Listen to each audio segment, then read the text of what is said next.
Good morning, students. Today we are going to start the first chapter of class 10th history, the first war of independence, 1857.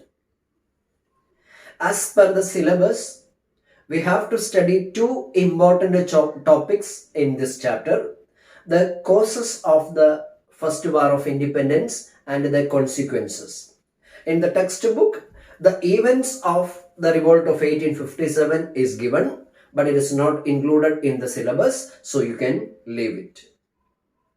As this chapter is a big chapter, we are planning to divide this chapter into 3 videos.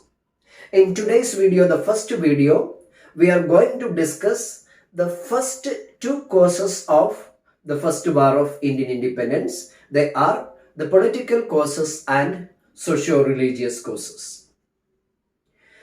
You have studied in the junior classes that the English East India Company was a trading company established in the year 1600.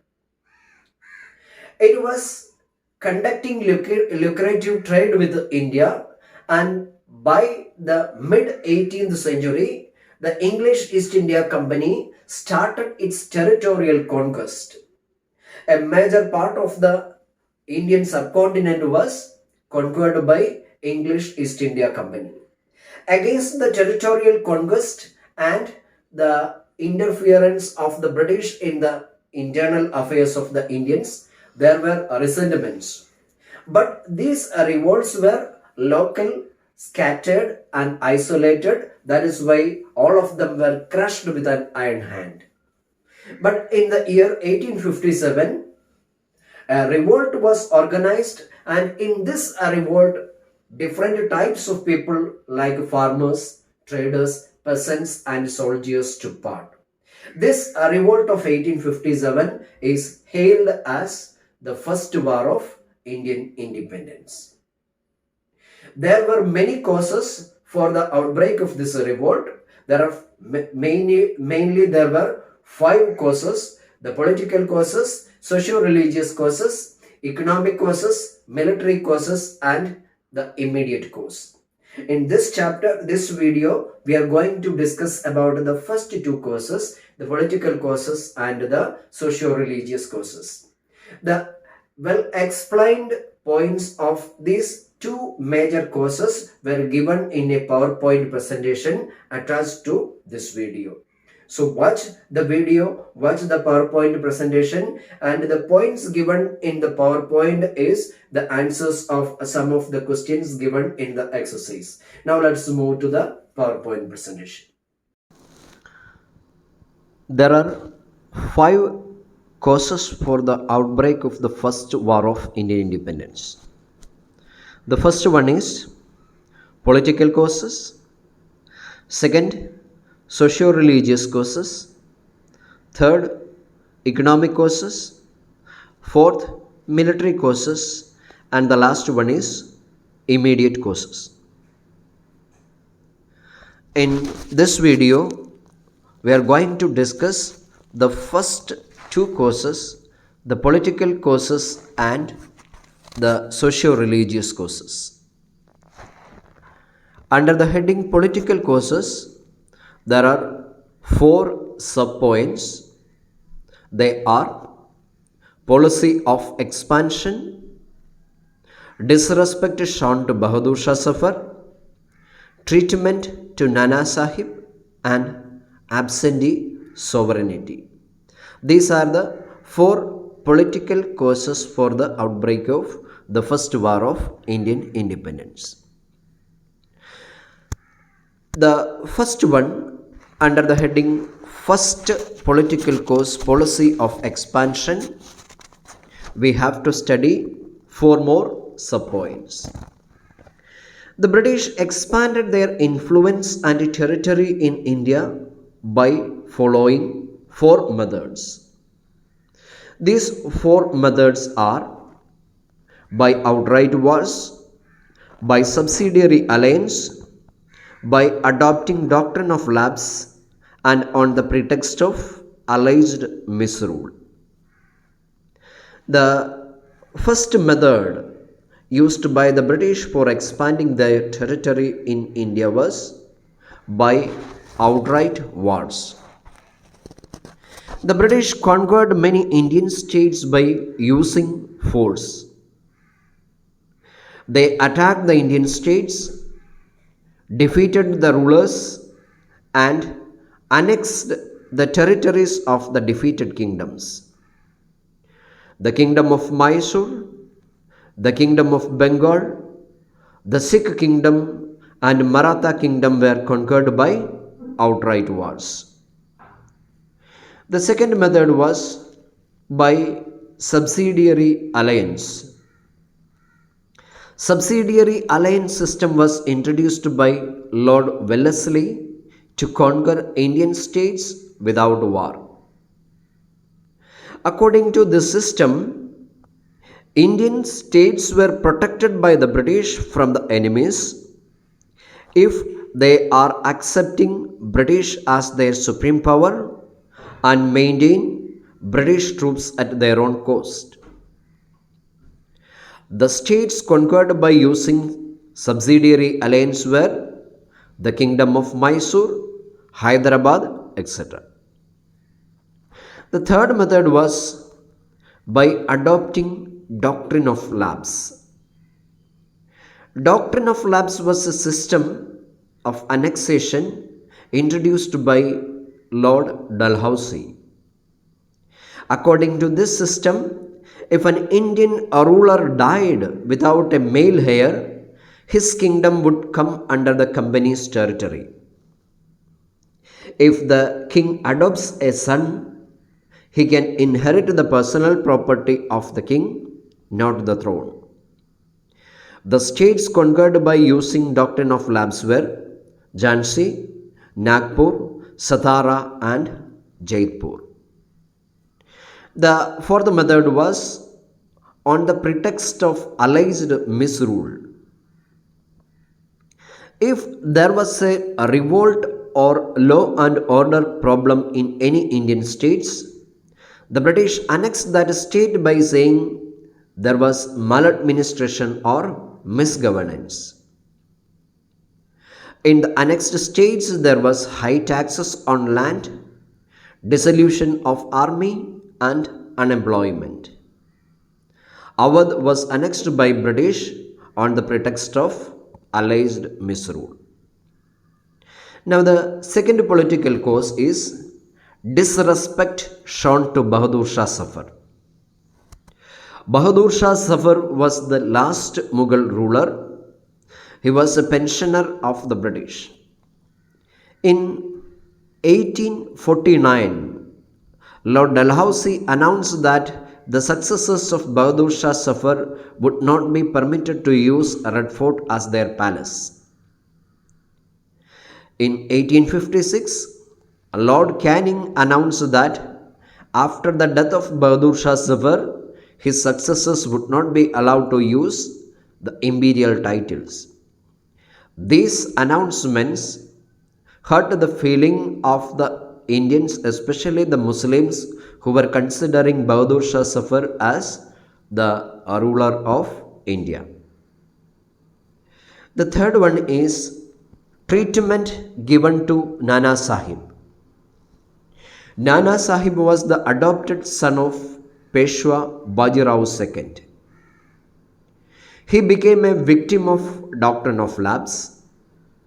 The British refused to grant Nana Sahib with the pension they were paying to Bajirao II. Once the revolt of 1857 started, Nana Sahib took the leadership of the revolt in Nagpur.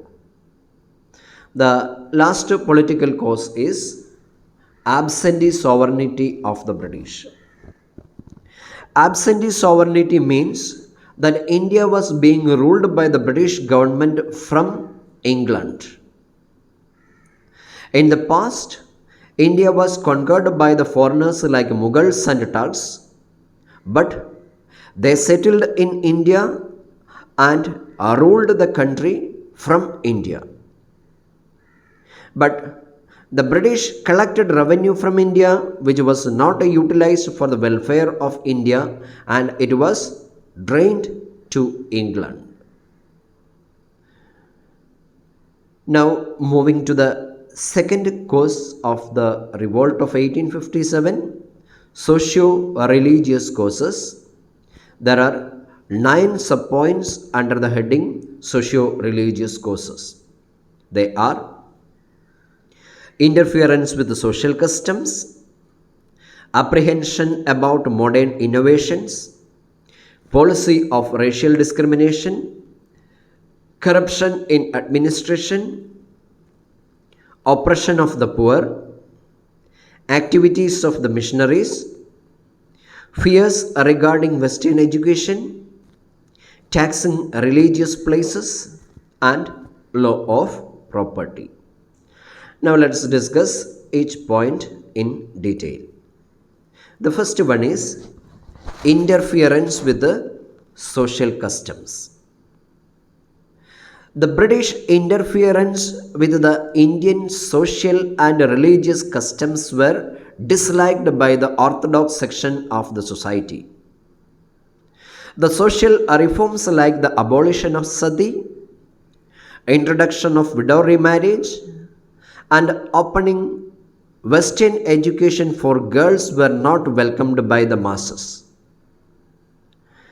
Second one is apprehension about modern innovations.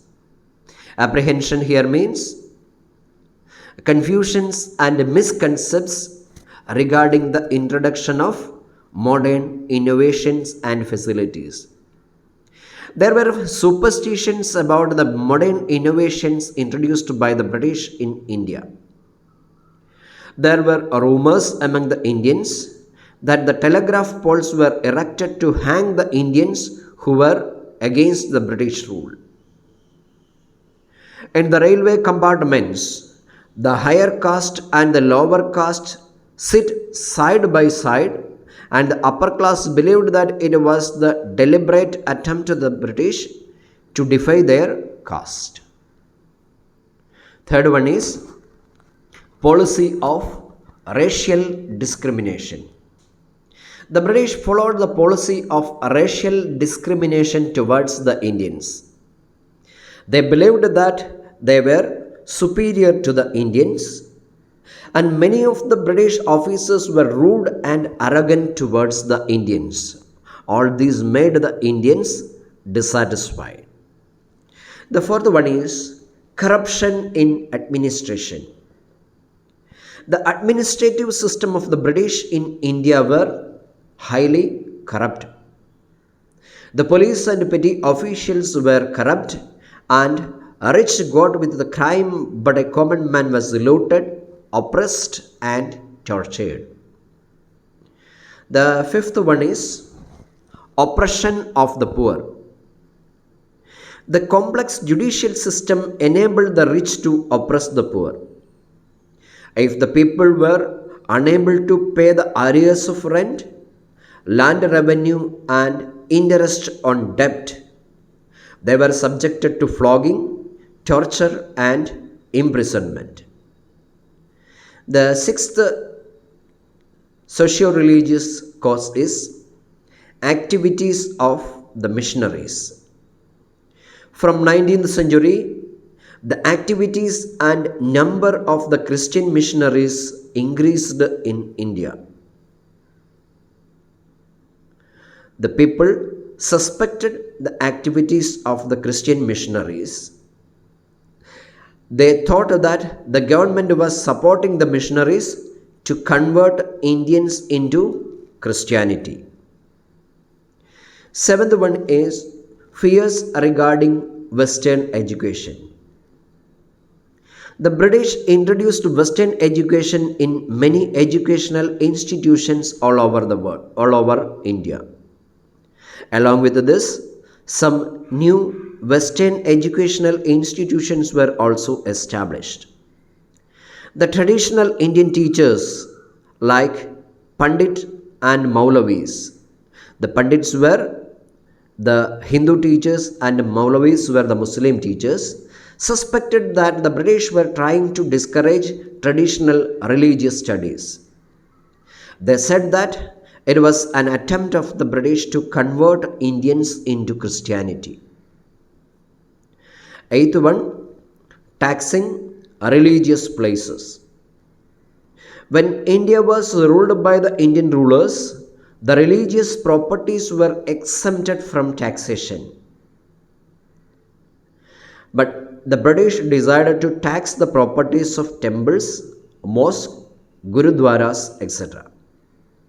The British policy of taxing religious places hurt the sentiments of the Indians.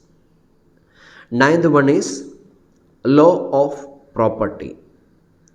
In the year 1850, the British government introduced the Religious Disabilities Act. It enabled a convert from Hinduism to other religion to inherit the property of his father. The Hindus thought that the new act as an incentive to convert Hindus into other religions. So these are the socio-religious causes, and in the coming videos the other topics of the chapter. In the next video we will discuss the economic causes, military causes, and the immediate cause of the outbreak of the first war of Indian independence. And in the third video of the first chapter we will discuss about the consequences of the first war of Indian independence. Thank you.